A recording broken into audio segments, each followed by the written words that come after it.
హైదరాబాద్లోని గచ్చిబౌలిలో జరిగిన భారీ చోరీ కేసును పోలీసులు ఛేదించారు. ఇటీవల హిల్ రిడ్జ్ విల్లాస్లో జరిగిన ఈ దొంగతనం రాష్ట్ర వ్యాప్తంగా సంచలనం సృష్టించింది. 24 గంటల్లోనే నేపాలీ దంపతులు సహా 3 నిందితులను అరెస్ట్ చేయడం విశేషం.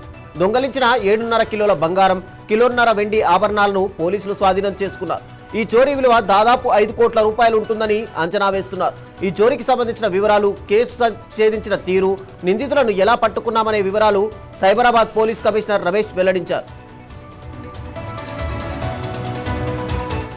అత్యంత విలువైన బంగారు ఆభరణాలు చోరీ కాబడినాయని తెలిసిన తర్వాత సైబరాబాద్ పోలీసులు కలవరపడ్డారు.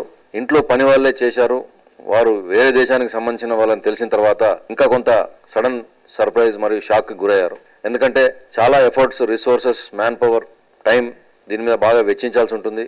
అది కేసును మనం క్రాక్ చేయగలుగుతామా, పట్టుకోగలుగుతామా లేదా అనే సందేహం చాలా ఉంటుంది. ఈ కేసులో మొట్టమొదట మనకు కేవలం ఒక బంగారు గొలుసు పోయిందని మాత్రమే శనివారం రోజు వచ్చింది. ఇంట్లో చేసే పని మనుషులు, నేపాల్ దేశం సంబంధించిన 2 భార్యాభర్తలు దాదాపు 4 రోజుల క్రితం పనిలో కుదిరినారు, వాళ్ళే చేశారు. వాళ్ళ దొంగతనం అయినప్పటి నుంచి ఇంట్లో వాళ్ళు లేనప్పుడు, ఇంట్లో ఉండే 2 దంపతులు, వాళ్ళ అబ్బాయి, వాళ్ళు ఎవరు కూడా ఇంట్లో లేనప్పుడు ముంబై వెళ్ళినప్పుడు వారి దేశానికి సంబంధించినటువంటి 3వ వ్యక్తి సహాయంతో ఈ దొంగతనం చేసి పారిపోయినారు అన్న విషయం రెండో రోజు మాకు వెలుగులోకి వచ్చింది. ఆభరణాలు దాదాపు వారి కుటుంబానికి సంబంధించిన 3 తరాలకు సంబంధించినటువంటి నగలు, యాంటిక్ ప్రాపర్టీ. వీటి విలువ మనం కేవలం బంగారు ఆభరణాలు, రత్న వైడూర్యాల మీదే కాకుండా దానికి ఉన్న యాంటిక్ విలువతో మనం చేయవలసి వస్తుంది. దానికి చాలా సెంటిమెంటల్, ఎమోషనల్ వాల్యూ కూడా వాళ్ళ ఫ్యామిలీలో ఉంటుంది.